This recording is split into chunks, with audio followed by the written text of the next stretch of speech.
Hello guys, Monami রান্নার খুঁটিনাটিতে আবারও তোমাদের ওয়েলকাম। আজকে আমি তোমাদেরকে পেঁয়াজকলি আলু দিয়ে ছোট মাছ মানে পুঁটি মাছের তরকারি রেঁধে দেখাবো।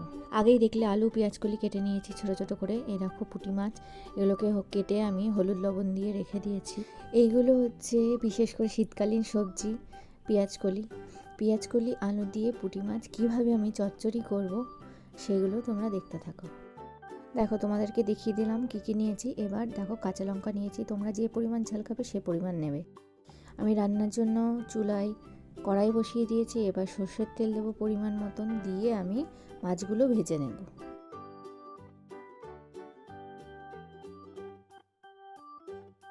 আমি তেলের পরিমাণ কিন্তু অনেকটা কম দিয়েছি, তোমরা যে পরিমাণ দিয়ে ভাজতে চাও সেরকমভাবেই তেলটা দেবে।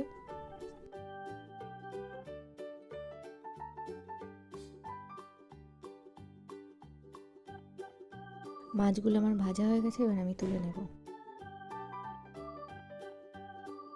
দেখো, মাছগুলো ভেজে আমি তুলে নিয়েছি। এবার আবার সর্ষের তেল দিয়ে দেবো।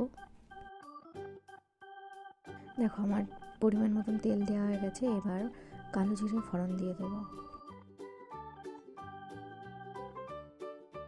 তেল আমার তেতে গেছে, ফোড়নও দেওয়া হয়ে গেছে। এবার আমি আলু পেঁয়াজকলিগুলো কেটে রেখেছিলাম, নুন দিয়ে রেখেছিলাম, সেগুলো আমি তেলের মধ্যে দিয়ে দেবো। এবার এর মধ্যে পরিমাণ মতন হলুদ দিয়ে দেবো। হলুদ দেওয়া হয়ে গেছে। এবার এটাকে আমি ভাজতে থাকবো। দেখো, ভাজা প্রায় হয়ে এসছে। এবার কাঁচা লঙ্কাগুলো দিয়ে দিলাম। এবার এর মধ্যে একটু টমেটো দিয়ে দেব।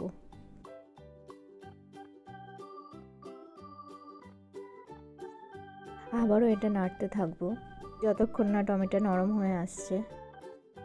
এর মধ্যে এবার অল্প পরিমাণ আদা বাটা দিয়ে দেব।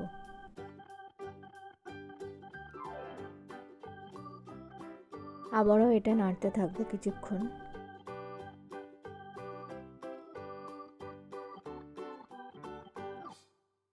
যখন আমি পেঁয়াজকলিটা কেটে রেখেছিলাম তখন অল্প পরিমাণ লবণ দিয়ে রেখেছিলাম, কিন্তু আরেকটু পরিমাণ লবণ দিতে হবে যেহেতু এর মধ্যে মাছ দেব। লবণটা দিয়ে দিলাম একদম অল্প পরিমাণ, যেহেতু পরিমাণটাও কম সেই জন্য লবণের পরিমাণটাও একটু কম। দেখো, আলু পেঁয়াজ আমার ভাজা হয়ে গেছে। আমি এর মধ্যে পুঁটি মাছগুলো দিয়ে দিয়েছি, দেখাতে ভুলে গেছি। দেখো, আমি এর মধ্যে পুঁটি মাছ দিয়ে একটু পরিমাণ জল দিয়েছি। এবার এর মধ্যে জিরে আর ধনে গুঁড়োটা দিয়ে দেব, দিয়ে আবার কিছুক্ষণ নাড়তে থাকবো। দেখো, চচ্চড়িটার কালারটা দারুণ এসেছে, দারুণ। আমার সব সিদ্ধ হয়ে গেছে, দেখতেই পাচ্ছ, দারুণ হয়েছে দেখতে, খেতে কিন্তু দারুণ হয়েছিল।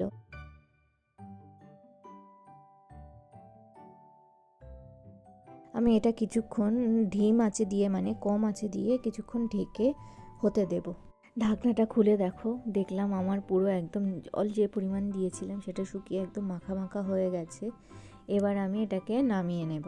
দেখো, এটা নামিয়ে নিয়েছি বাটির মধ্যে, অল্প পরিমাণ যেহেতু সেজন্য বাটির মধ্যে নামিয়ে নিয়েছি। এখন দেখতে কেমন হয়েছে, দারুণ হয়েছে, খেতেও কিন্তু দারুণ হয়েছিল। ভিডিওটা যদি ভালো লেগে থাকে লাইক কমেন্ট করতে ভুলবেন না। ভিডিওটা ভালো লাগলে সাবস্ক্রাইব করতে ভুলবেন না, আর বেল আইকনটা টিপে দিয়ে পাশে থাকবেন। টাটা।